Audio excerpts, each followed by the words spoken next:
Hello children, कुसुम ma'am की online class में आपका स्वागत है। प्यारे बच्चों, आज हम 5वीं कक्षा की हिंदी की पाठ्य पुस्तक झिलमिल का पाठ 14 है पुष्प की अभिलाषा में आने वाले अभ्यास को अच्छी तरह से समझकर हल करेंगे।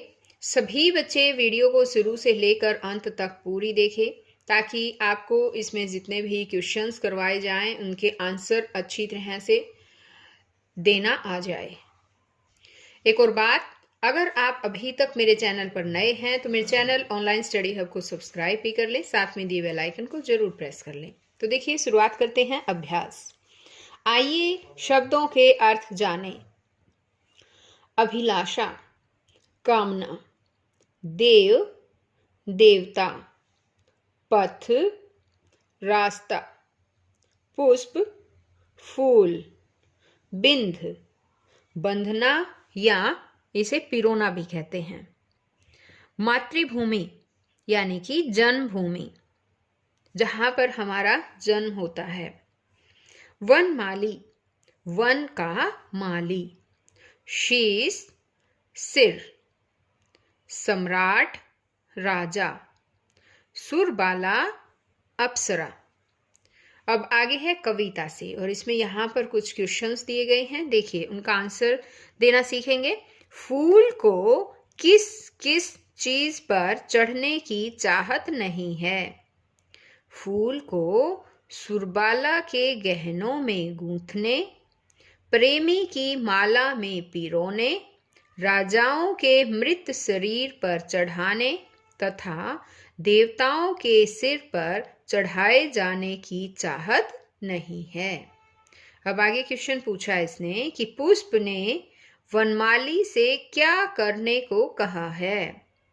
पुष्प ने वनमाली से कहा कि हे वनमाली, तुम मुझे उस मार्ग में फेंक देना जिस मार्ग से जन्मभूमि की रक्षा के लिए जीवन का बलिदान करने वाले वीर जा रहे हों।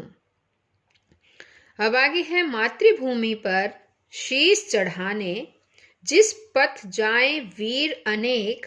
यहाँ मातृभूमि पर शीश चढ़ाने से क्या तात्पर्य है, यानी इसका अर्थ पूछा है कि क्या तात्पर्य, क्या अभिप्राय है। यहाँ मातृभूमि पर शीश चढ़ाने का तात्पर्य है मातृभूमि या जन्मभूमि की रक्षा करते करते जीवन का बलिदान कर देना, यानी जो अपने देश की रक्षा करते करते जो शहीद हो जाते हैं ना, यानी कि जो अपना जीवन का बलिदान कर देते हैं, उन्हीं को मातृभूमि पर शीश चढ़ाने वाले जो है वो वीर कहा जाता है। अब आगे है आपकी बात। पुष्प की अभिलाषा की तरह आप अपने जीवन की अभिलाषा बताएं। तो जैसे पुष्प की अभिलाषा थी ना, अभिलाषा का मतलब होता है बच्चों इच्छा। जो पुष्प ने अपनी इच्छा बताई है, तो इसी तरह से आप भी बताओ कि आपके जीवन में आपकी क्या इच्छा है, क्या अभिलाषा है, क्या करने की इच्छा है। तो अब जैसे जो भी इच्छा हो ना बच्चों, वही आप बता सकते हो। जैसे भाई, मेरे जीवन की अभिलाषा है कि मैं खूब पढूं, पढ़कर बड़ा ऑफिसर बनूं, या फिर कोई अच्छा टीचर बनूं, डॉक्टर बनूं। जो भी आपकी अभिलाषा है वो इसमें आप बता सकते हैं। आगे है आपके आसपास बहुत सारे फूल होंगे, देखे भी होंगे, है ना। उन फूलों के नाम बताएं और बताएं कि कौन सा फूल आपको पसंद है और क्यों पसंद है। तो बताओ बच्चों, आपके आसपास कौन कौन से फूल हो सकते हैं? गुलाब, गेंदा, कमल, सदाबहार, सूरजमुखी, कुमुदनी। जो भी फूल है ना, वो ये आप उनका नाम ले सकते हैं और कह सकते हैं कि भाई हमारे आसपास ये फूल हैं और इन फूलों में मुझे सबसे ज़्यादा जो भी पसंद हो, जैसे कि मुझे गुलाब का फूल पसंद है, तो आप कह सकते हैं भी इन फूलों में से सबसे अधिक मुझे गुलाब का फूल पसंद है, क्योंकि मुझे इसकी सुंदरता भी अच्छी लगती है, इसमें से बहुत अच्छी सुगंध आती है जो मुझे बहुत मेरे मन को भाती है। और मुझे इसके सभी रंग पसंद है। जैसे इसमें कई तरह के रंग होते हैं ना, सफ़ेद रंग का भी होता है, लाल रंग का होता है, गुलाबी रंग का भी होता है ना। तो जो भी रंग पसंद है वो आप बता सकते हैं। आगे है चाह नहीं मैं सुरबाला के गहनों में गूथा जाऊं। सुरबाला बहुत सारे गहने पहनती होगी। आपके घर या आसपास की महिलाएं कौन कौन से गहने पहनती है, तो ये आपको बताना है बच्चों। भी जैसे कह सकते हैं भी मेरे घर या आसपास में स्त्रियां हैं वो मंगलसूत्र पहनती है, अंगूठी पहनती है, हार पहनती है, कंगन, बाली, नथली, पाजेब आदि पहनती है। तो इस तरह से आप जो भी पहनती है ना वो आप बता सकते हैं। आगे है पाठ से आगे। धरती पर बहुत सारे रंग बिरंगे फूल होते हैं। उन फूलों में एक फूल को फूलों का राजा कहा जाता है। उस फूल का नाम पता करें व उसके बारे में कुछ पंक्तियां लिखें। तो बताओ बच्चों, फूल का राजा कौन है? पता है? गुलाब। हाँ, वेरी गुड। तो देखो, गुलाब पर हम कुछ पंक्तियां लिखेंगे। धरती पर बहुत सारे रंग बिरंगे फूल पाए जाते हैं। उन फूलों में गुलाब के फूल को फूलों का राजा कहा जाता है। इस फूल की विशेषता यह है कि यह कांटों में खिलता है, परंतु अपनी सुगंध तथा सुंदर रंगों के कारण सबके मन को मोह लेता है। अब आगे है पुष्प। मातृभूमि पर शीश चढ़ाने वालों के पथ पर ही स्वयं को फेंका जाना पसंद क्यों करता है? तो आंसर आएगा, फूल में देशभक्ति की भावना है। वह अपने देश के लिए न्योछावर होना चाहता है, इसलिए वह मातृभूमि पर शीश चढ़ाने वालों के पथ पर ही फेंका जाना पसंद करता है। तो ये इसके क्वेश्चन आंसर हमने लिख दिए। आगे आता है भाषा की बात, और इसमें दे रखा है कि वाक्य में आए पुष्प को और भी अनेक नामों से जाना जाता है। पता है बच्चों, पुष्प को और भी अनेक नाम, जैसे कि इसको फूल भी बोलते हैं, परसून बोलते हैं, सुमन बोलते हैं, कुसुम बोलते हैं। ये फूल के नाम हैं, ठीक है। इन नामों से जो है फूलों को अलग ये भी नाम है।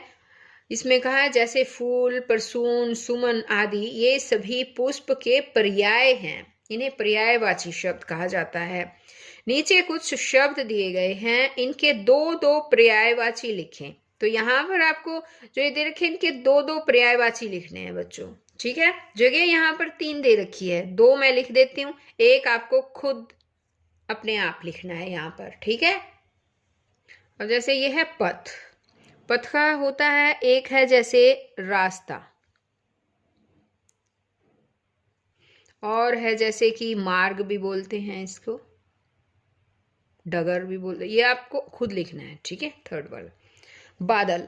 बादल है जैसे बादल को मेघ पर्यायवाची है इसका, और है घन। यह है हाथ।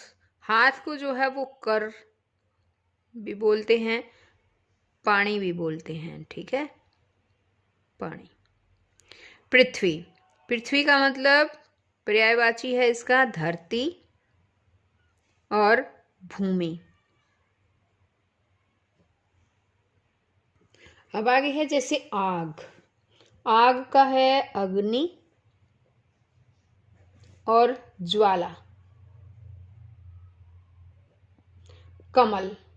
कमल इसका पर्यायवाची हो जाता है, एक तो है जलज और एक है अम्बुज। यहाँ पर जो जगह बचती ना बच्चों, एक पर्यायवाची आपको खुद लिखना है। आगे है माली फूल तोड़ता है। वाक्य में रेखांकित पद फूल, यहाँ देखो रेखांकित नीचे लगाए रखी है ना, लाइन लगा रखी है, तो ये फूल कर्म है। इसी प्रकार कुछ वाक्य लिखकर कर्म को रेखांकित करें। तो यहाँ देखो माली फूल तोड़ता है, ये फूल जो है वो कर्म है। जो भी वाक्य होते हैं ना बच्चों, उसमें एक तो जो है सब्जेक्ट यानी एक कर्ता, हिंदी में कर्ता बोलते हैं, एक कर्ता होता है। कर्ता होता है जो काम को करने वाला होता है। जैसे माली फूल तोड़ता है, तो फूल कौन तोड़ रहा है? माली तोड़ रहा है, तो माली तो यहाँ पर कर्ता है। हर वाक्य में एक तो कर्ता होता है, एक क्रिया होती है। क्रिया होता है यानी कि जो भी काम, क्रिया का मतलब है काम, जो काम हम करते हैं वो क्रिया कहलाती है। और एक होता है कर्म। किसी भी वाक्य, जो सही वाक्य होगा ना, उसमें दो मेन चीजें मिलेंगी, कर्ता और क्रिया मिलेगी। लेकिन कर्म, कई बार कर्म होता है, कई बार वाक्य में कर्म नहीं भी होता है। लेकिन इस वाक्य में कर्म है, जो है दे रखा है फूल। माली क्या काम कर रहा है? वो फूल तोड़ता है। ठीक है, यानी कि यहाँ पर माली जो है, यहाँ क्रिया क्या है? तोड़ना। ठीक है, वो क्या कर रहा है? तोड़ रहा है। किसको? फूल को तोड़ रहा है। फूल यहाँ पर हमारा कर्म है। इसी तरह से ये कहता है कि कुछ वाक्य लिखकर कर्म को रेखांकित करें। तो हमें यहाँ कुछ और वाक्य लिखने हैं। जैसे कि हम कह सकते हैं कि राहुल पुस्तक पढ़ता है। ये देखिए, राहुल पुस्तक पढ़ता है। राहुल क्या पढ़ता है? पुस्तक। ये पुस्तक जो है हमारा यहाँ पर कर्म होगा। अब इसी तरह से और वाक्य ले लेते हैं। जैसे कि राधा पत्र लिखती है। तो अब यहाँ पर बताओ कर्म कौन सा है? राधा, राधा क्या है बताओ? राधा तो करता है, जो काम को करने वाला होता है वो करता होता है। पत्र किसके द्वारा लिखा जा रहा है? राधा के द्वारा। तो ये करता है। काम क्या है इसमें? लिखना। ये क्रिया हो गई। और पत्र क्या है? ये कर्म है। ठीक है, इसको हम चिन्हित कर देते हैं, रेखांकित कर देते हैं। अब जैसे कि और ले लेते हैं, मेरी माँ खाना बनाती है। ठीक है, ये लिखेंगे। अब मुझे बताइए, मेरी माँ खाना बनाती है, इसमें कर्म कौन सा है? क्या बनाती है? खाना। तो यहाँ पर खाना जो है वो कर्म होगा।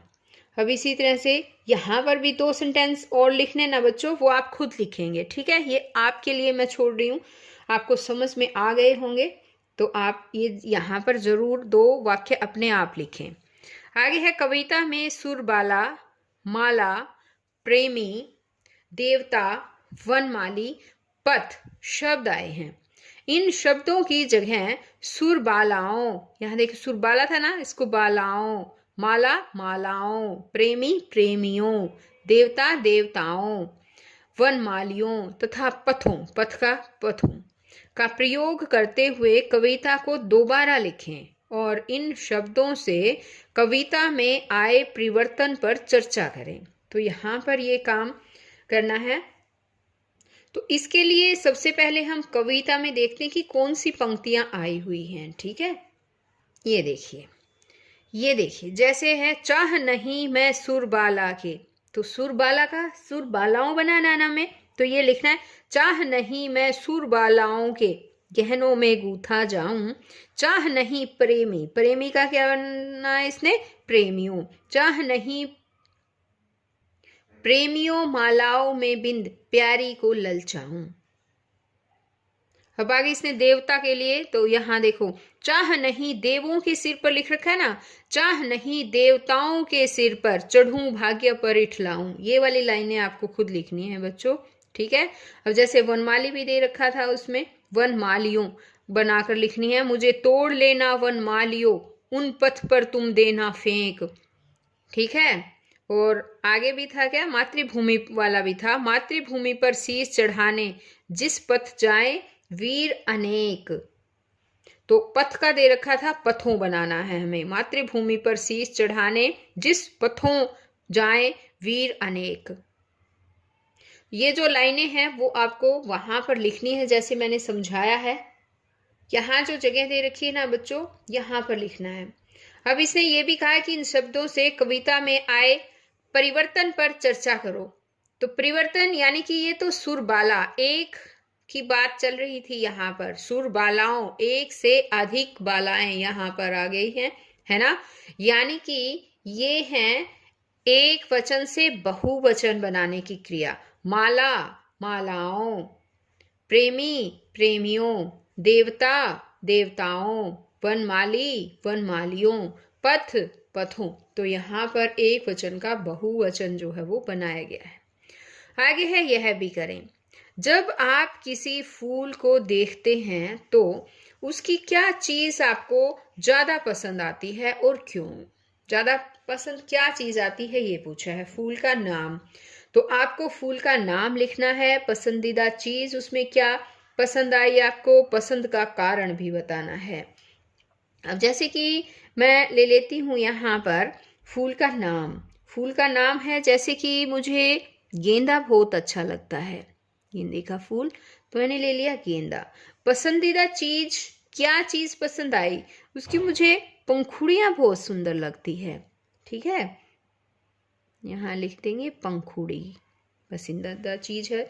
पसंद का कारण क्या है, पसंद का कारण उसकी सुगंध है, सुगंध अच्छी आती है उसकी। ठीक है, इसी तरह से आपको और भी, आपको जो भी है फूलों के नाम, जैसे कि केवड़ा है, गुलाब है, जो भी पसंद है ना आपको फूल, उसी फूल का नाम लिखना है। उसकी पसंदीदा चीज क्या पसंद आई, जैसे केवड़ा है, केवड़े का रस होता है, ठीक है, और उस रस में अलग सुंदर सी बढ़िया सी खुशबू आती है, सुगंध आती है।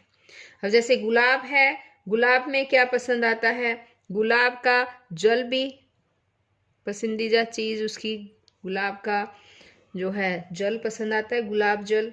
और पसंद का कारण है वो शीतलता देता है ना, शीतलता के कारण वो काफी शीतल होता है। तो इस तरह से यहाँ पर आपको अपना खुद पसंद का फूल, पसंदीदा चीज, पसंद का कारण, ये सब आपको खुद ही लिखना है बच्चों। अब आगे इस वर्ग पहेली में विभिन्न फूलों के नाम दिए गए हैं, छांट कर लिखें। यहाँ पर देखो ये एक वर्ग पहेली दे रखी है, इसमें अनेक फूलों के नाम मिलेंगे। जैसे यहाँ देखो शुरू में ही दिख रहा है हमें, ये लिख रखा है सदाबहार, ये देखिए, है ना। इसी तरह से देखो यहाँ पर ये है सूरजमुखी, और है जैसे कि डहेलिया, ये भी फूल होता है डहेलिया, और है जैसे मोगरा, ये मोगरा है यहाँ पर। और ढूंढो, कुमुदिनी, ये कुमुदिनी बन गया। यहाँ देखो ये है चमेली, और देखो और भी बहुत सारे फूल मिलेंगे आपको। चंपा, ये चंपा मिल गया, है ना, ये गेंदा, और देखिए कमल, ये देखो ये कमल मिल गया। ये गुलाब मिल गया यहाँ पर। और देखो और भी है क्या कुछ, ये यहाँ पर है जैसे कि ये जूही, ये रहा जूही है। ये मोगरा, ऐसे ऐसे मोगरा बन जाएगा बच्चों। यहाँ पर ये थोड़ा कटा हुआ है, ऐसे भी हो सकता है मोगरा, और ऐसे भी हो सकता है। ठीक है, अब और देखते हैं, जैसे यहाँ पर देखो ये है पलाश, पलाश के भी फूल होते हैं। और यहाँ ये है लिली, और है जैसे इसमें ये है गुड़हल, यहाँ देखिए ये गुड़हल। ठीक है, तो अब ये सारे जो है वो हमने ढूंढ दिए हैं फूल, और बाकी अगर इनमें से और भी फूल रहते हैं ना बच्चों, तो वो आपको ढूंढने हैं। ठीक है, और यहाँ पर देखो इस दी गई जगह में आपको ये सभी फूल, इनके नाम लिखने हैं। आगे है चाह नहीं प्रेम ही माला में, बिंद प्यारी को ललचाऊं। माला फूलों से बनाई जा सकती है, बताएं और किस किस चीज से माला बनाई जा सकती है। माला किस किस चीज से बनाई जाती है बताओ। मोतियों की माला होती है ना, माला जो है वो मोतियों से बनाई जा सकती है। और है जैसे चंदन की माला बनती है, और मणियों से भी बनती हैं, मणियों की मालाएं बना देते हैं हम, मणियों से। और हैं जैसे रुपयों की माला बनती है, रुपयों की माला भी बनाई जाती है। और रुद्राक्ष की माला होती है। और बताओ, और भी बन सकती है। हाँ, तुलसी के जो डंठल होते हैं ना, तुलसी के डंठल की भी माला बनती है। तो बच्चों आज इस वीडियो में केवल इतना ही। नेक्स्ट वीडियो में मैं आपके लिए और नया चैप्टर लेकर आऊँगी, तो हम फिर मिलते हैं नई वीडियो में। तब तक के लिए बाय बच्चों।